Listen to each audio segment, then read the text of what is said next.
Beaucoup de personnes sont aigries et s'en prennent à leur destin. Cette amertume peut s'expliquer par plusieurs raisons.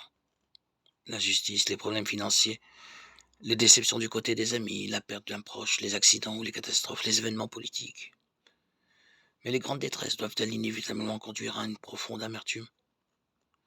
À ce sujet, la parole de Dieu, la Bible, nous rapporte une histoire étonnante. Moïse fit partir Israël de la mer Rouge, ils prirent la direction du désert de Chour, et après 3 journées de marche dans le désert, ils ne trouvèrent point d'eau. Ils arrivèrent à Mara, mais ils ne purent pas boire l'eau du Mara puisqu'elle était amère. C'est pourquoi ce lieu fut appelé Mara. Le peuple murmura contre Moïse en disant: Que boirons-nous? Moïse cria à l'Éternel, et l'Éternel lui indiqua un bois qu'il jeta dans l'eau, et l'eau devint douce. Exode 15, 22-25. D'une manière merveilleuse, Dieu avait fait sortir son peuple d'Égypte, c'est-à-dire de l'état d'esclavage, et il l'avait délivré de ses ennemis tenaces. Avec force, il l'avait conduit à travers la mer Rouge,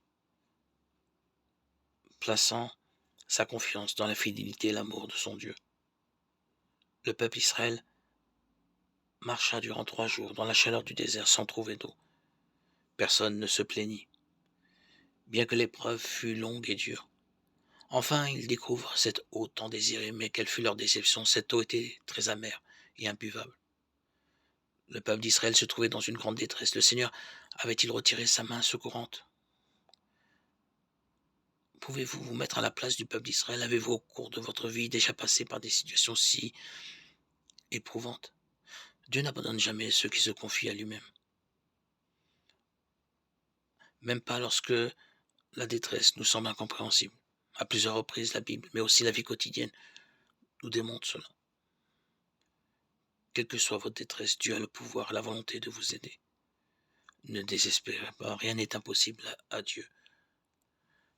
Luc 1, 37. C'est pourquoi mettez toute votre confiance en lui. Que fit Israël? Israël murmura contre Moïse. Lorsqu'une détresse succède à une autre, lorsqu'on s'enfonce toujours davantage, lorsque des lueurs d'espoir se transforment en ténèbres et la peur en terreur, même des hommes forts et éprouvés peuvent faillir. Évitons de porter un jugement sur ceux qui ont été victimes de grandes épreuves ou d'attaques. Dans le monde, la misère est grande. De nombreuses personnes succombent à l'alcoolisme, à la drogue ou à la violence, ou par désespoir mettent fin à leur jour. Moïse n'a pas blâmé son peuple qui protestait, ni n'a cherché à le calmer par de belles paroles. Il a crié au Seigneur. Aujourd'hui encore, c'est la seule solution. Et l'Éternel lui indiqua: Dieu entend la prière et y répond. Même si votre situation semble difficile et sans issue, notre Seigneur Jésus-Christ veut et peut remplir votre cœur de joie, de paix et d'espoir. Le Fils de Dieu est aussi votre recours, il vous aime. Les plaintes et les disputes ne font qu'augmenter le poids de nos péchés, nous séparer de Dieu, le Dieu vivant, présent, prêt à répondre à nos demandes. Le péché est la cause de tout mal et nous conduit à la perdition éternelle. Jésus-Christ, le Fils de Dieu, est mort sur la croix pour nous sauver et nous réconcilier avec Dieu. Il est ressuscité et il est vivant.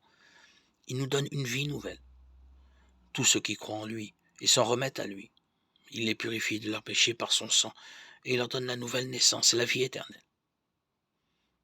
Êtes-vous déjà sauvé ou bien êtes-vous encore dominé par l'amertume et par d'autres péchés? Venez au Seigneur Jésus-Christ tel que vous êtes. Ce qui est insupportable, il le transforme en bien. Il veut remplir votre vie et tout remettre à neuf. Vous aussi, vous avez besoin de Jésus-Christ. Mettez-vous à genoux dès à présent, confessez tous vos péchés à votre Sauveur et croyez en lui et confiez-lui sans réserve votre vie. Dieu n'a pas rejeté le peuple qui protestait, mais il l'a sorti de sa détresse. Il lui a accordé son pardon, du courage et de nouvelles forces. Après l'épreuve de Mara, il le conduisit à la merveilleuse oasis de Élim. Il y avait là 12 sources et 70 palmiers. Exode 15, 27, 4. Si vous acceptez maintenant Jésus-Christ comme votre sauveur et Seigneur personnel, il vous accorde une vie nouvelle. Si quelqu'un est en Christ, il est une nouvelle créature. Les choses anciennes sont passées.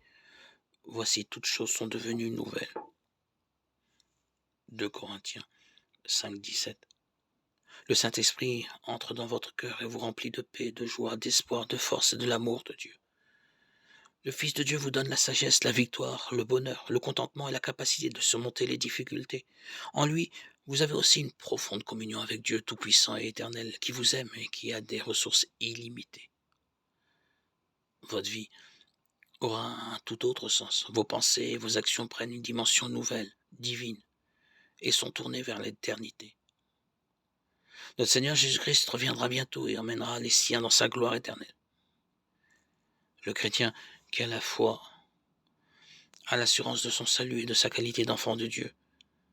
Et il peut tous les jours expérimenter la promesse du Seigneur Jésus-Christ. Mes brebis entendent ma voix, je les connais, elles me suivent, je leur donne la vie éternelle, et elles ne périront jamais, et personne ne les ravira de ma main. Jean 10, 27, 28. Nous avons un Dieu tout-puissant. Quel miracle d'amour et de grâce.